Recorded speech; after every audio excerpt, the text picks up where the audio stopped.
Welcome to Coffee Powered Systems, equipping women with actionable steps to overcome overwhelm and streamline business and life. So grab your favorite drink and come hang out with me. I'm your host, Miranda Merton. Hi ladies, it's Miranda. Welcome to Coffee Powered Systems. Welcome back. I'm so glad that you are here with me today. Join me with a cup of coffee, tea, water, glass of wine, whatever you're drinking today.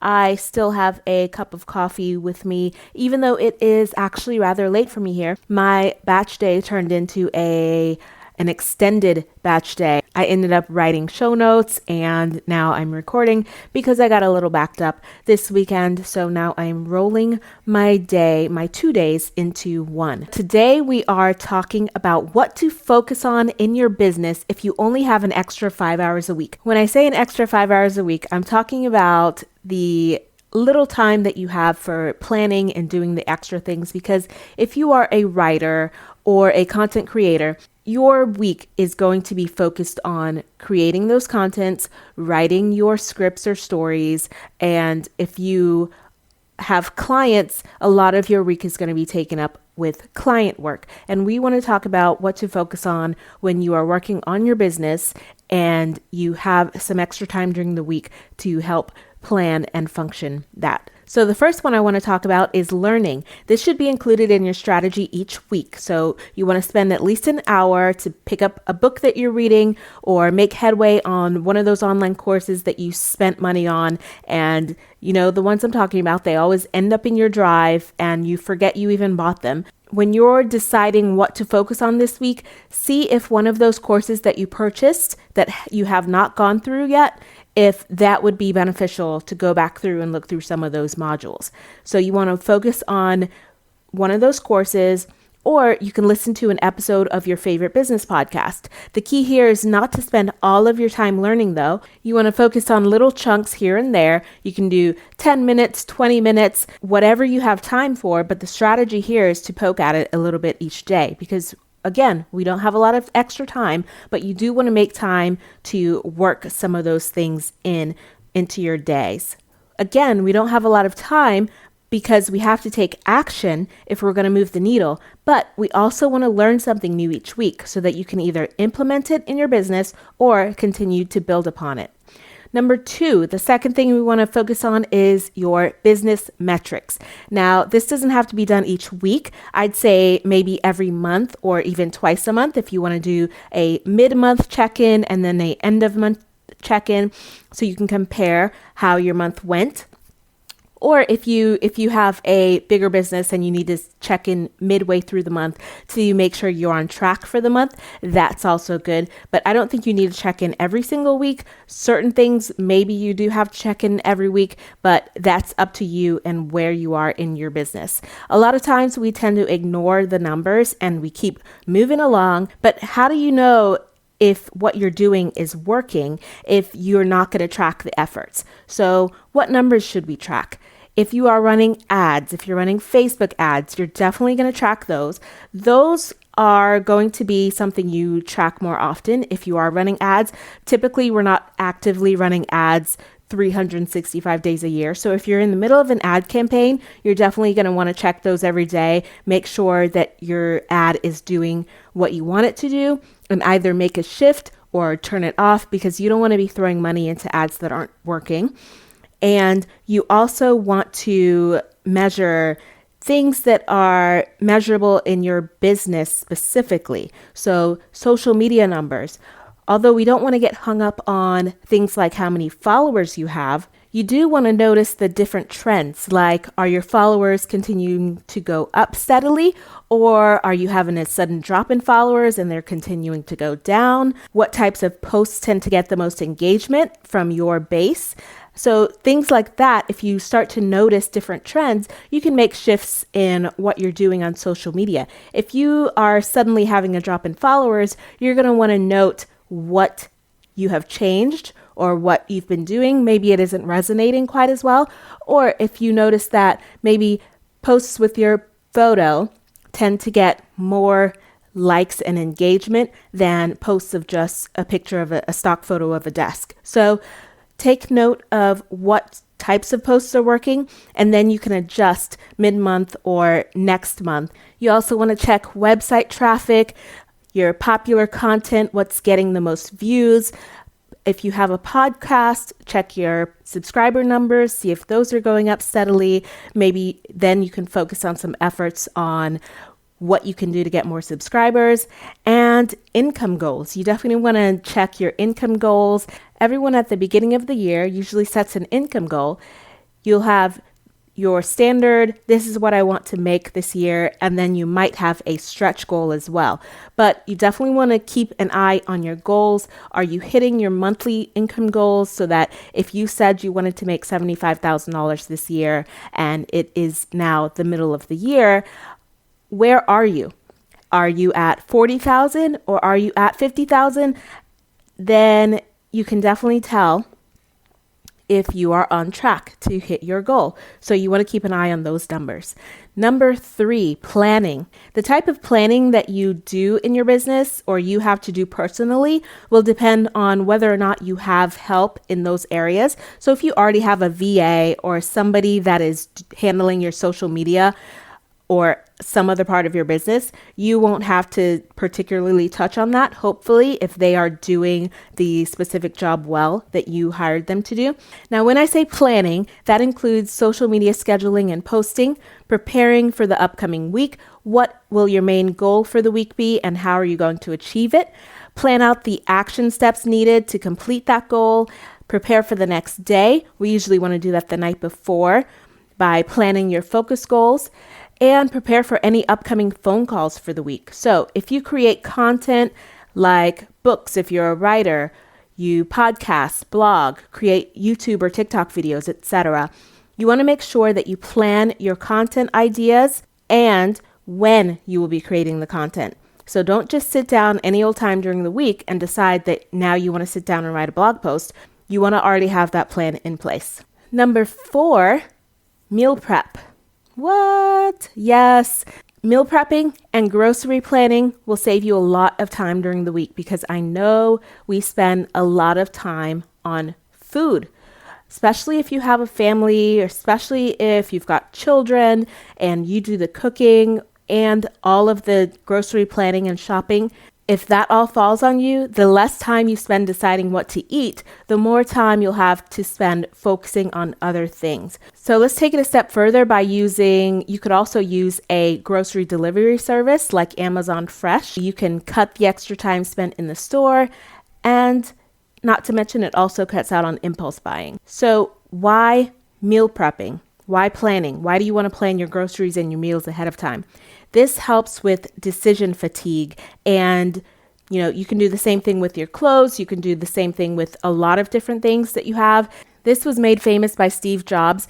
He chose to wear basically the same outfit every day because he said he had too many decisions to make, that making a whole nother decision like what to wear every day was a waste of his time. Planning out your meals and your grocery shopping ahead of time will help you with decision fatigue. You sit down, do it all at once. I like to do my meal planning and grocery ordering because I do use Amazon Fresh on Fridays. So I'll Friday night sit down, do all that, plan everything out for the week, and then have my groceries delivered over the weekend sometime, depending on when they have delivery available. I also use a printable that I put up on the refrigerator with the meals that we're having each night for dinner, so that whoever's in the home can look on the fridge. They don't have to say, "Mom, what's for dinner?" They look on the fridge, they see what we're having for dinner, and that's it. The whole week's planned out. And of course, you don't have to be so rigid and say, "No, we can't have pizza tomorrow because tonight's, tacos." You can switch it up. If you're not feeling like making something, you can go ahead and make one of the other days, just pluck it out of there. What I also love about planning ahead is that when I get up in the morning and I look at the refrigerator and I see what meal is for today, or actually I do it the night before, I look at the fridge and I see, oh, tomorrow we're having chicken, whatever, and I know the chicken is still frozen, I can go ahead and take that out and it'll be thawing and defrosting overnight in the refrigerator. Then I don't have to be scrambling the next day. You already know, and that decision is made for you. Number 5, deleting your downloads and clearing your email inbox. So doing this simple thing helps you stay organized and stay on top of things to make sure that nothing gets missed. During the day, I download so many files and photos and everything to my desktop. That's from either browsing the internet or from client work. And I end up with a long list of documents in my computer. What I like to do is clear these out either at the end of the day or the end of the week, depending on how many I do. This especially if I'm creating graphics that day and I end up downloading from Canva or my graphics creator, which I also use Affinity Publisher and Affinity Photo. So if I download those files, what I'll do is I'll drop them into their correct folder, or I'll drop them onto Google Drive, and then I can delete them from my hard drive. When I clear them out, I either file everything where it needs to go, or if it's something that I'm going to use again, I make sure I file it correctly in the correct folder. If it's something that I'm not going to use and I know that it was just my client said, hey, sign this contract for me. I downloaded it. I uploaded it into Adobe Signature. I signed it for him and sent it off. I don't ever need that again. So those kinds of things I want to get off my computer. It keeps my computer running faster and less bogged down with unnecessary files. And this actually won't take a whole hour throughout the week. So you've got a little bit extra time to kill. But if you leave it, till the end of the month or till whenever, you've got all these unnecessary files on your computer and it just gets confusing. You don't know what you need to keep and what you don't. You don't know, you forget what the names of files were and why you downloaded them. So that's why I like to go ahead and get rid of them either at the end of the day if I have time, or the end of the week for sure when I'm just hanging out on the weekend. And the bonus tip that I want to include in this as well, we've already done 5, but my bonus tip: exercise, meditate, or whatever self-care means to you. So I can't tell you what to do here. Everyone finds joy in different activities. So if you prefer 20 minutes on your Peloton or you prefer 15 minutes of meditation, that's up to you. But there should be some kind of self-care practice involved in your weekly routine. You can fit it in daily. If you can, then that's great. But at the very least, then try to do 20 minutes 3 times a week. And hello, that's 1 hour. So that is the end of the 5 things that you can do and work on in your business if you only have 5 extra hours this week.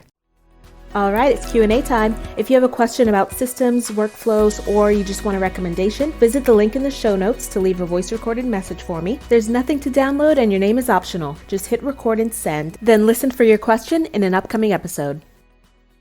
Okay, I thought this was a great question and it ties in nicely with this week's topic. The question is, where do you find help when you are just starting out and don't have a big budget? Okay, so here's a few places you can try. Number 1, your business Facebook groups. Those tend to be some of the best places to go when you're looking for extra help. Usually if you post that you're looking for someone, people will either recommend their person that they use, or you'll have people coming out of the woodwork that tell you that they also have services and they can help you out. So your Facebook groups are a great place to start, especially the business ones. You'll find a lot of help in those groups. Number 2, you can try a site like Upwork.com or Fiverr.com, and I'll link to both of those in the show notes. They are both good for finding help. You can read the reviews on Fiverr and reach out to the person.